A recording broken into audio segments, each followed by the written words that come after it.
Glória a Deus. É uma alegria poder compartilhar um pouco daquilo que Deus tem falado ao meu coração nesses últimos dias. Eu tinha até falado para a Vitória assim: Vitória, eu sei que eu vou pregar. O Espírito Santo está me falando, eu não sei quando, mas eu sei que vai acontecer. E quando a gente é amigo de Deus, é assim. Ele fala as coisas para a gente antes de acontecer. Se você está com a sua Bíblia, abra comigo em João, capítulo 15.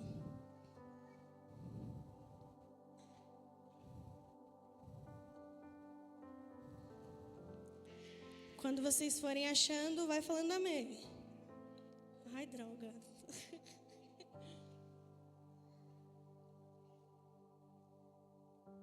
Demora mais um pouco aí para achar a Bíblia.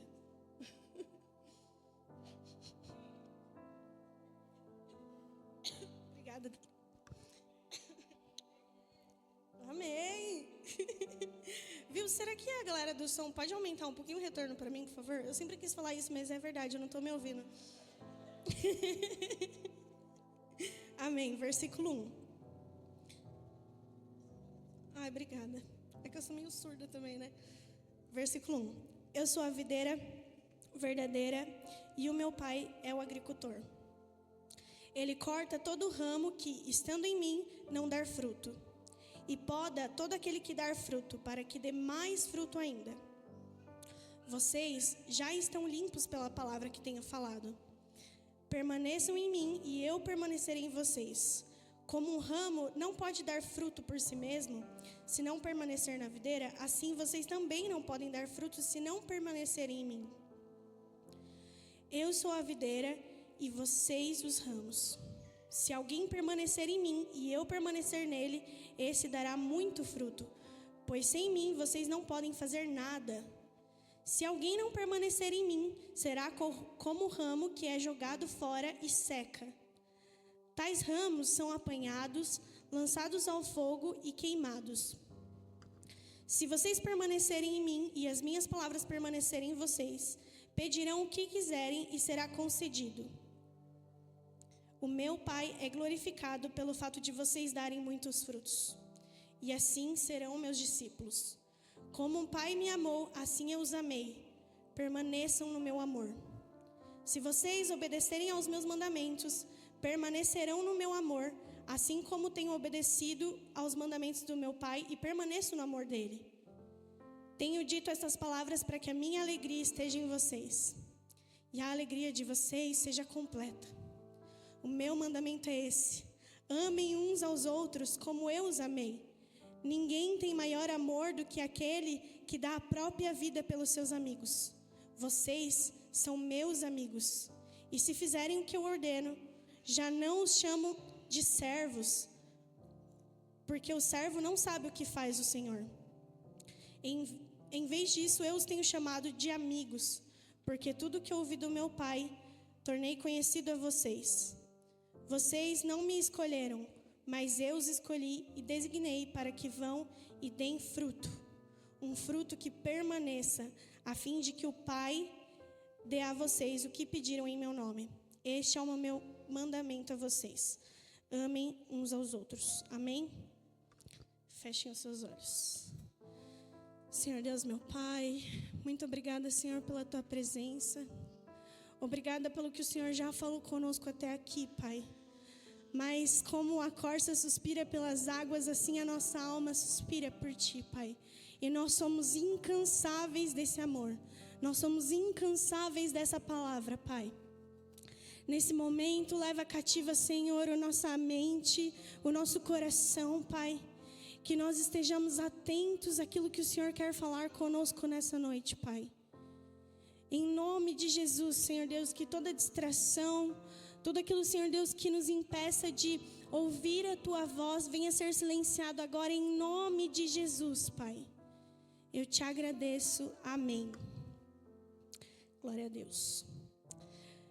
Vamos fechar o parêntese aqui do João 15, a gente vai voltar nele. Agora vamos ler Lucas,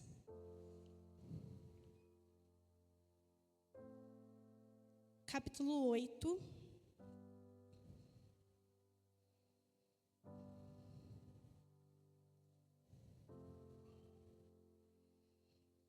lá no versículo 5.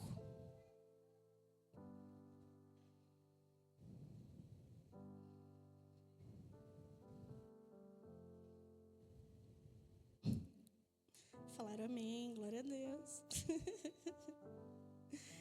Amém. O semeador saiu a semear. Enquanto ele semeava, uma parte caiu à beira do caminho, foi pisada e as aves do céu a comeram. Outra parte caiu sobre as pedras e, quando cresceu, secou porque não havia umidade. Outra parte caiu entre os espinhos, que cresceram com ela e sufocaram a planta. Outra, ainda, caiu em boa terra, cresceu e deu boa colheita, de modo que produziu 100 vezes mais. Tendo dito isso, exclamou: aquele que tem ouvidos para ouvir, ouça. Vamos para o versículo 11. Este é o significado da parábola. A semente é a palavra de Deus. As que caíram à beira do caminho são os que ouvem, mas logo vem o diabo e lhes retira a palavra do coração para que não creiam e não sejam salvos. As que caíram sobre as pedras são os que receberam a palavra com alegria quando a ouvem, mas não têm raiz. Creem durante algum tempo, mas abandonam na hora da provação. As que caíram entre espinhos são os que ouvem, mas ao seguir o seu caminho são sufocados pelas preocupações, pelas riquezas e pelos prazeres dessa vida, e não amadurecem.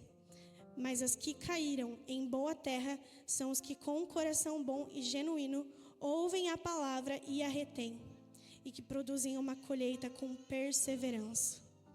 Amém? Glória a Deus. Quando eu li esses versículos, eu me perguntei assim: qual solo eu tenho sido? Qual solo eu tenho apresentado para o Senhor? E como que nós podemos identificar quais solos a gente tem sido? E daí o Senhor trouxe ao meu coração os momentos em que eu chego aqui e os meus olhos eles já estão críticos.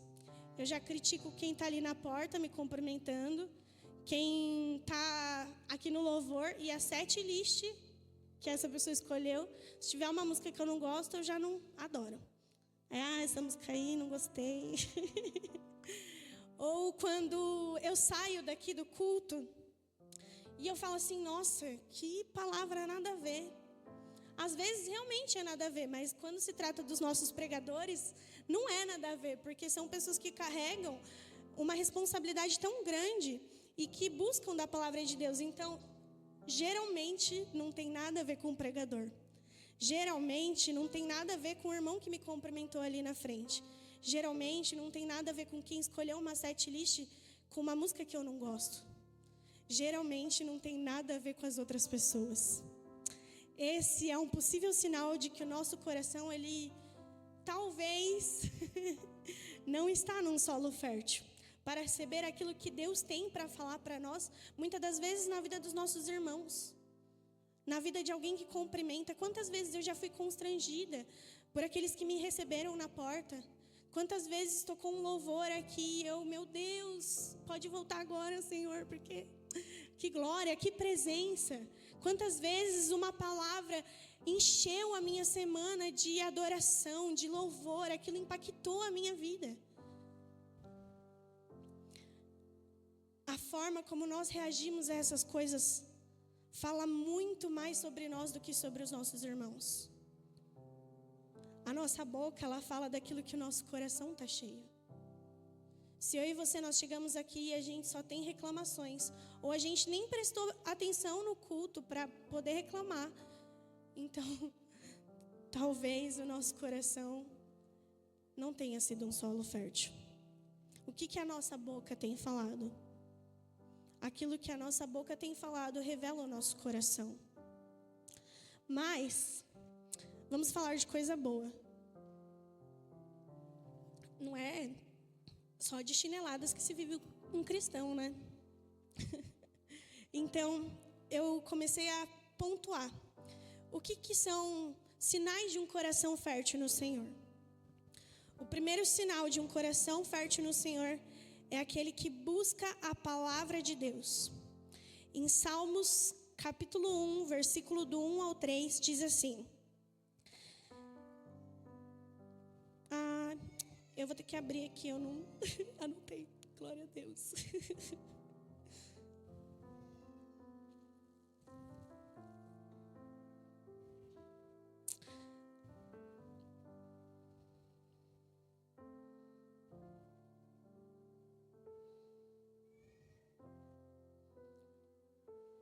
Bem-aventurado aquele que não anda segundo o conselho dos ímpios, não se detém no caminho dos pecadores, nem se assenta na companhia dos zombadores. Ao contrário, a sua satisfação está na lei do Senhor, e na sua lei medita dia e noite. É como a árvore plantada junto a ribeiros, dá fruto no tempo certo, e as suas folhas não murcham. Tudo o que ele faz prospera. Quando eu e você, nós investimos tempo na palavra de Deus, nós começamos a compreender o que a palavra de Deus diz. E aquele que ama a palavra de Deus e que permanece, ele prospera. É isso que essa palavra diz. Eu não sei se vocês já ouviram alguém falar que, mas eu não sei orar. Não me coloca para orar não, que eu não sei orar. Quando alguém diz isso, é porque está faltando repertório. Isso é algo que eu ouvi e eu falei assim, caramba, é isso mesmo. Se você não está sabendo orar, então você não tem passado tempo lendo a palavra de Deus. Quando eu e você, nós buscamos a palavra de Deus, o Senhor se revela a nós. Nós passamos a conhecê-lo e a nos conhecer também. Afinal, eu e você, nós somos semelhança do nosso Pai. Quando nós investimos tempo na palavra de Deus, nós começamos a compreender o que é a palavra e o que Ele tem para nos dizer através dela. A Bíblia, ela é atemporal. As respostas para as coisas do passado estão nela e para as coisas do futuro e do presente também.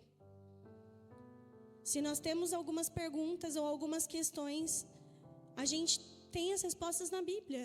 Se eu tenho medo, a palavra de Deus diz muitas vezes, não tenham medo. Se eu estou ansioso, a palavra de Deus diz, lancem sobre mim as suas ansiedades. Então toda a resposta que eu e você, nós precisamos está na palavra de Deus. Amém? Sabe quando você é criança ou até mesmo adulto, não sei. Acho que para os adultos é mais o bloco de notas. Inclusive aqui eu escrevo muitas coisas. É o meu diário, ninguém pode ler. Mas eu acredito que a Bíblia, ela é o diário de Deus. Então, quando eu e você, nós lemos, nós temos revelado muitas coisas sobre Deus. É igual, eu não sei, né? É que quando eu tinha diário, os meus pais não adiantava, porque eles viam, então teve uma época assim que eu desisti de escrever, porque eles viam, eles queriam saber o que eu estava pensando, quais eram os segredos, os namoradinhos da época. Então, assim, se bem que eu era bem suave, então não tinha os namoradinhos da época, até porque a Maeli contava, né? Nada passava despercebido.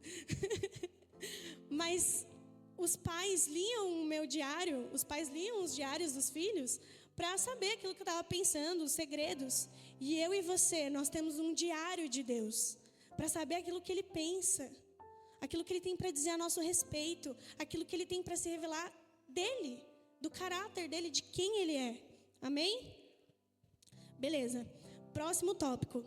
Um coração fértil pratica a palavra do Senhor. Esse eu anotei, glória a Deus. Salmo 119, versículo 15 ao 16. Meditarei nos teus preceitos e darei atenção às tuas veredas.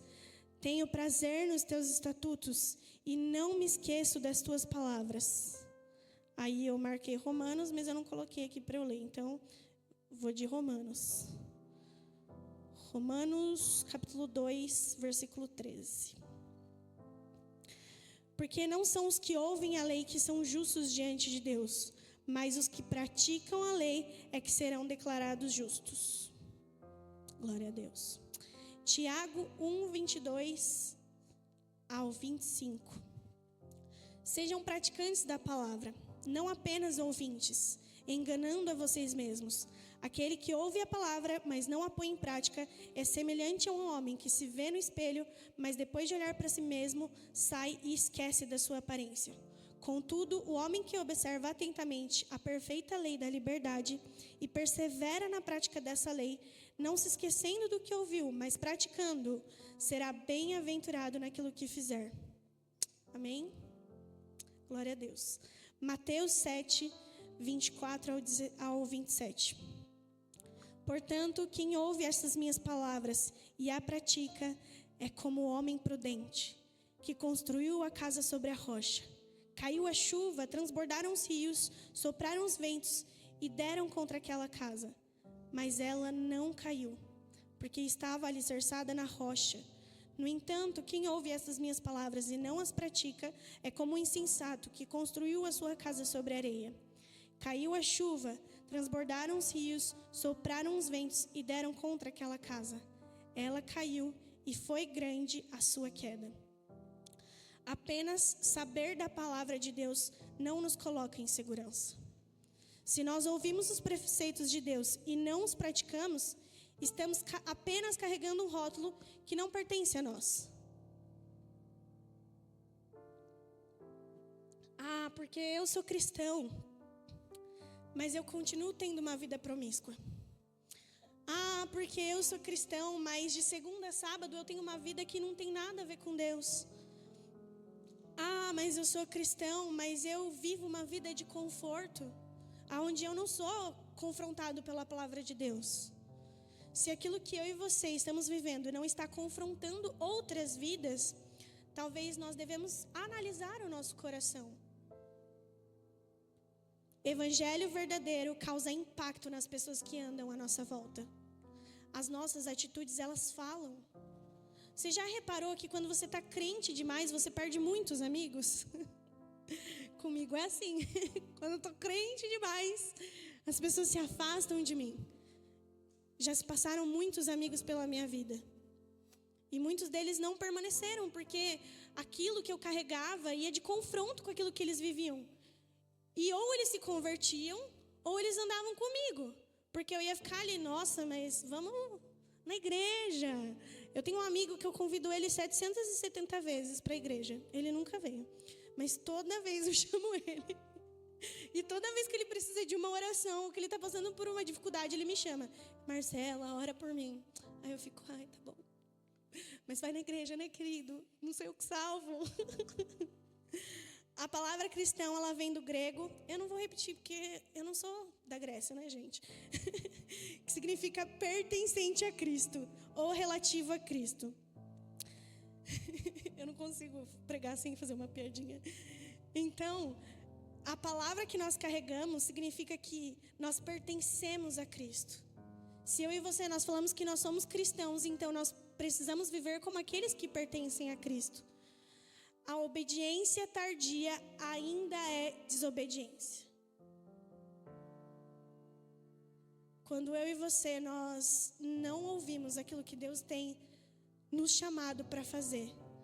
Quando nós ignoramos a voz do Senhor, Ele está ali nos chamando.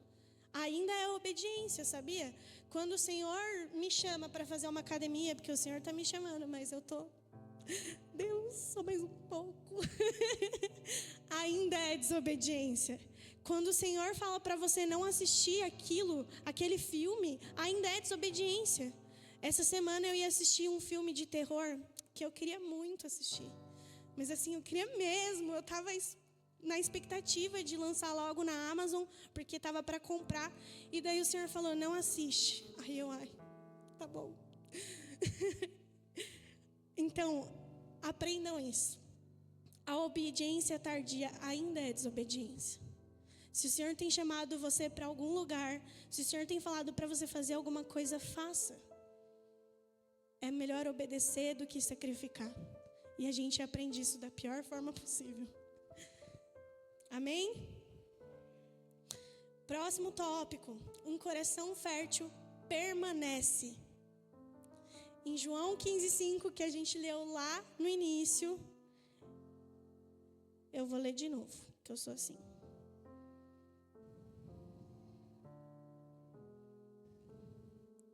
Diz: permaneçam em mim e eu permanecerei em vocês. Como um ramo não pode dar frutos por si mesmo se não permanecer na videira, assim vocês também não podem dar frutos se não permanecerem em mim. Glória a Deus. Em Efésios 6:13 ao 18 diz assim: por isso, vistam-se de toda a armadura de Deus, para que possam resistir no dia mau e permanecer inabaláveis depois de terem feito tudo. Assim, permaneçam firmes, cingindo-se como o cinto da verdade, vestindo-se com a couraça da justiça e tendo os pés calçados com a prontidão do evangelho da paz. Além disso, usem o escudo da fé, com o qual vocês poderão apagar todas as sestas inflamadas do maligno. Usem o capacete da salvação e a espada do Espírito, que é a palavra de Deus. Orem no Espírito e em todas as ocasiões, com toda a oração e súplica. Tendo isso em mente, estejam atentos e perseverem na oração por todos os santos. Amém? Muitas vezes a gente sabe tudo aquilo que a gente precisa fazer, mas saber não é o mesmo que fazer. É muito mais válido que eu e você façamos do que saibamos. Aquele ditado que diz assim: a ignorância é uma bênção, é verdade. Porque quando eu e você nós sabemos, já não tem mais para onde correr. Se você sabe, você precisa fazer. Agora, se você não sabe, você ainda está na ignorância.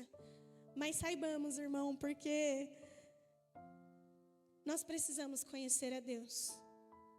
Nós somos criados para isso, para conhecer a Ele e sermos conhecidos por Ele também.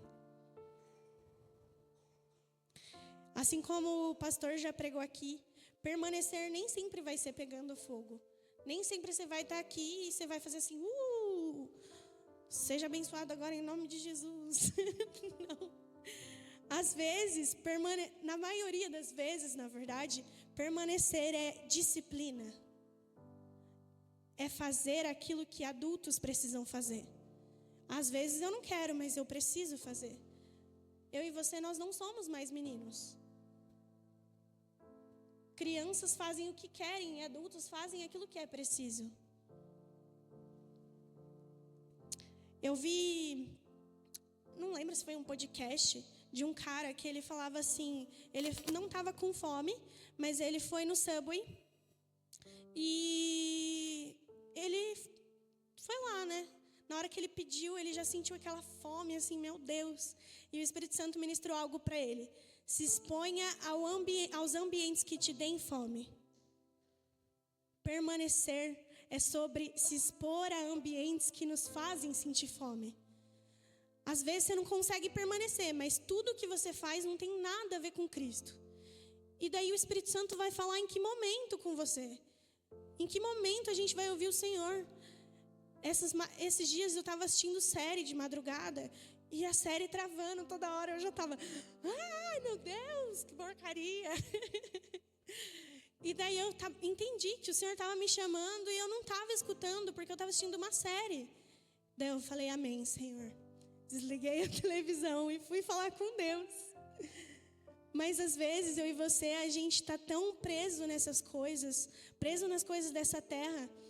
Na verdade, na maioria das vezes a gente está preso. E o Senhor, Ele está gritando, Ele está falando, olha, você precisa estar comigo. Eu preciso que você tenha esse tempo comigo, porque o objetivo das nossas vidas é conhecer a Deus e ser conhecido por Ele. E quando nós damos ouvido para aquilo que o Senhor tem para falar, Ele fala muito aos nossos corações. Nessa madrugada mesmo, nossa, eu chorei um monte, fiquei, ai, que bom que a série travou. Eu pude assistir a série em outro tempo, mas talvez se eu não tivesse ouvido o Senhor me chamando naquele momento, eu não iria desfrutar daquilo que Ele tinha para mim naquela hora. Amém?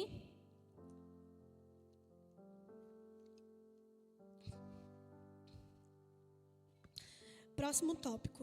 Um coração fértil conhece o seu semeador. Tiago 1,17.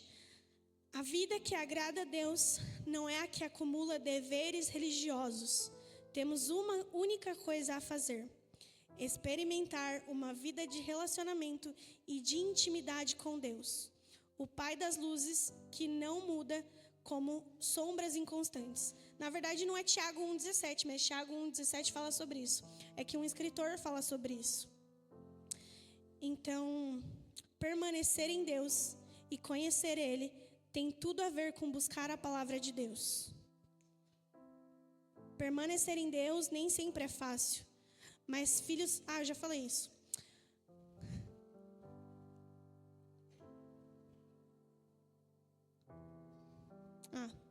Oséias 6,13. Precisamos muito conhecer o Senhor.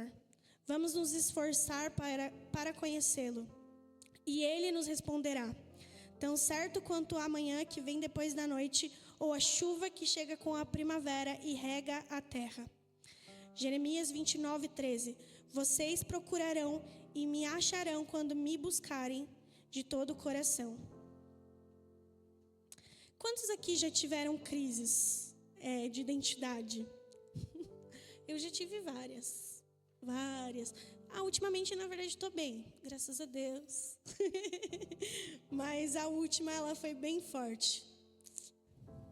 E muitas das vezes, vocês já tiveram alguém que perguntou assim, geralmente entrevista, né? A pessoa pergunta assim para você, se defina em 5 palavras. Aí bate, né? Você diz todas as boas. Eu sou organizado. Eu sou proativo. Tudo que o entrevistador quer ouvir. A verdade é que quando eu e você, nós conhecemos o nosso semeador, nós sabemos quem é a semente.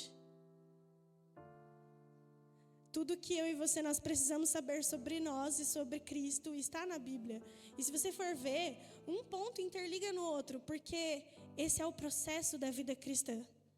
Nós conhecemos a palavra de Deus e a gente está lá, que legal, olha aqui, Jesus curou a moça do fluxo de sangue. E a gente vai conhecendo. Mas daí a gente descobre que não basta só conhecer, daí a gente tem que praticar. E daí a gente precisa conhecer o Senhor, e uma coisa leva a outra. A única maneira de nós entendermos o nosso propósito e aquilo que o Senhor quer fazer através de nós, e conhecendo a Ele, é voltarmos ao início de todas as coisas. O método de conhecer o Senhor é a contemplação. Esse é o maior método para nós conhecermos o Senhor. Claro, a Bíblia também, né? Não vamos só contemplar, vamos ler a palavra de Deus. Contemplação no dicionário significa concentração do Espírito nas coisas divinas. É quando eu e você, nós paramos tudo no nosso dia e nós tiramos um tempo para Deus. Amém? Vamos acordar, irmãos. Dorme não. Em nome de Jesus. É quando eu e você, nós paramos tudo e temos um tempo com Deus. A sua vida, a minha rotina é importante. Mas a presença de Deus e conhecer Ele é muito mais. Às vezes eu e você, a gente chega aqui no culto e a gente acha que é tudo. Mas tudo é o secreto. Tudo que Deus tem para mim e para você está no secreto. Está no momento de contemplação. Está no momento em que nós encontramos a Ele quando ninguém está vendo. A palavra de Deus diz, fecha a porta do seu quarto e entra nela.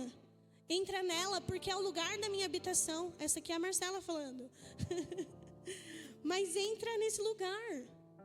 Se eu e você, nós queremos conhecer a Deus, nós precisamos aprender a contemplar a presença dEle. A contemplar a presença dEle independente dos instrumentos, independente de um pregador. Contemplar a presença não é um pregador falando para você o que você precisa fazer. Contemplar a presença é escutar o que Deus tem para falar para você o que você precisa fazer. Quantas vezes as pessoas falaram milhares de coisas que eu precisava mudar e eu ignorei. Mas quando eu parei para ouvir o Senhor, eu fiquei, nossa, Deus, é verdade, eu preciso mudar isso mesmo. Mas é porque eu parei para contemplar o Senhor. Às vezes eu e você, a gente chega aqui e acha que o culto é a chave de virada da nossa vida. Mas o culto, ele é o bônus daquilo que Deus tem para fazer na nossa vida. Ele é a comunhão com os irmãos. É poder compartilhar do que Deus tem feito na minha vida com você. É poder escutar o que Deus tem feito na sua vida. Isso transforma as nossas vidas também. Mas aquilo que Deus tem de melhor para mim e para você está no secreto. Amém? Um coração fértil multiplica. Em Salmos 107, 38 diz assim: Ele os abençoa e eles se multiplicam. Não deixe que os seus rebanhos diminuam. Eu e você, nós fomos chamados para multiplicar. E se nós recebemos algo, nós multiplicamos. Assim como o nosso lema diz que a natureza ela está aguardando que os filhos de Deus se manifestem, assim nós precisamos viver. Se a natureza está aguardando, então cadê os filhos se manifestando? Eu ouvi algo a respeito na escola de adoração que eu fui, que um pastor, ele pedia aconselhamento para um outro pastor, falando assim, nossa, pastor, o que eu faço para engajar, né, as pessoas a evangelizarem? Porque as pessoas fazem o convite, chamam para a igreja e quem evangeliza sou eu. Vocês entendem isso? Quando eu e você, nós apenas chamamos alguém, claro, a gente, né, tá dando um passo ali, né? Nossa, irmão, vai na igreja. Mas quando eu e você, nós não evangelizamos, nós não falamos para o nosso irmão, olha, aquilo que Deus tem para fazer na sua vida é muito maior. Olha, Deus fez isso na minha vida, Ele tem isso para a sua vida também. Isso é evangelizar. Quando eu escutei isso, aquilo bateu no meu coração. Porque eu fiquei assim, caramba. Às vezes eu recebo tanto e eu não dou nada. E se nós recebemos, nós somos chamados para doar. Para dar aquilo que Deus tem nos dado. Às vezes tem uma pessoa do nosso lado carente de amor.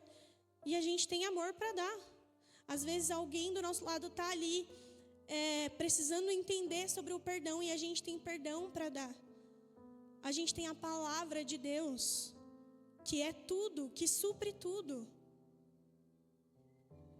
A palavra de Deus precisa ser suficiente na minha vida e na vida desses irmãos.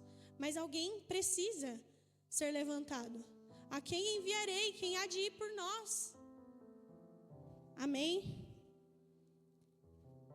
O Senhor tem níveis mais profundos para mim e para você.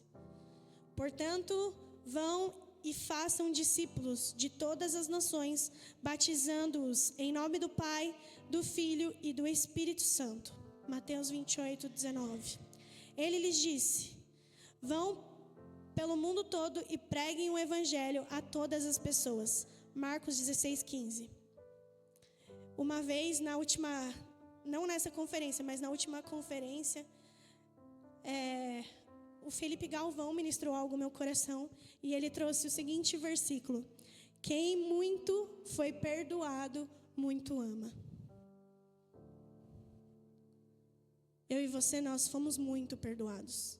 E o Senhor tem nos chamado para amar essas pessoas. E se nós amamos essas pessoas, seja lá quem for, nós queremos que essas pessoas vivam aquilo que nós temos vivido. Quantas vezes... Nossa, eu lembro que quando a Vitória e o Kevin não estavam mais aqui na igreja, eu ia conversar com a Vitória, eu ficava, Vitória, eu tenho vivido isso. Aí eu ficava me segurando para não falar, você pode viver também. Mas eu ficava assim, caramba, por que você não está vivendo o que eu estou vivendo, sabe? Porque eu queria que ela estivesse vivendo tudo o que eu estava vivendo em Deus. Amém? Como que nós identificamos os frutos de quem está plantado em um solo fértil? Gálatas 5, do 22 ao 26. Entretanto, o fruto do Espírito é amor, alegria, paz, paciência, amabilidade, bondade, fidelidade e mansidão e domínio próprio. Contra essas coisas não há lei. Os que pertencem a Cristo Jesus crucificaram a carne com as suas paixões e os seus desejos. Pelos frutos nós conheceremos a árvore. Que eu e você, nós saibamos identificar em que estação nós estamos. Ao plantar uma planta, nós precisamos ter a semente, a terra boa, o vaso, disciplina e cuidado para essa planta continuar viva. Primeiro nós plantamos, depois começamos o processo de cuidado, e é um processo para o resto da vida. Por exemplo, a samambaia, todas as minhas morrem, porque eu não sei cuidar, gente. Meu Deus, que planta difícil. Mas o cacto é uma coisa que eu sei que ele precisa de 3 vezes no ano, brincadeira, 1 vez no mês de uma aguinha. E é para sempre que eu tenho que dar água, senão ele vai morrer. A não ser que eu deixe ele na chuva e o tempo cuide dele. Exatamente. Não se deixe enganar. De Deus não se zomba, pois o que o homem semear, isso também colherá. Quem semeia para a sua própria carne, da carne colherá destruição. Contudo, quem semeia para o Espírito, do Espírito colherá a vida eterna. Não nos cansemos de fazer o bem, pois no tempo próprio colheremos se não desistirmos.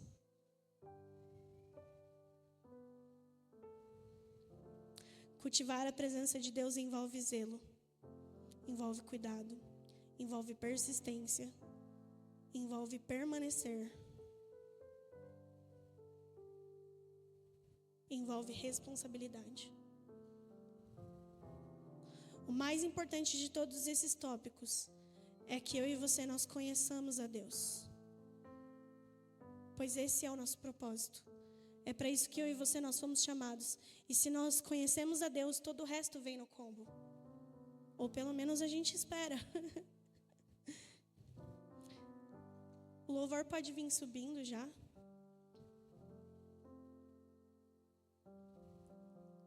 Independente da estação em que você e eu estejamos vivendo, que o nosso solo sempre esteja fértil para aquilo que Deus quer fazer através das nossas vidas, amém? Eu não sei em que estação você está vivendo. Se você está na estação de palavra do Senhor, você está conhecendo a palavra do Senhor. Eu não sei se você está vivendo a estação de estar conhecendo a Deus. Eu não sei qual é a estação que você está vivendo. Mas aprenda a ouvir o que o Senhor está falando e prepare a terra para aquilo que Ele quer plantar no seu coração, para aquilo que Ele quer plantar no meu coração. Quando nós estamos sensíveis à voz de Deus, não tem como a gente não saber o que Ele quer fazer, o que Ele está falando. É loucura eu perguntar para você o que Deus tem falado ao seu coração e você não responder nada. Se o Senhor não tem falado nada comigo e com você, é porque nós não temos buscado. E isso não é para gerar nada além de desconforto no nosso coração. Se a gente decidiu viver uma vida em Deus e o Senhor não tem falado comigo e com você, então algo está errado com a gente. Amém? Se coloquem de pé nos seus lugares, por favor, aqueles que puderem.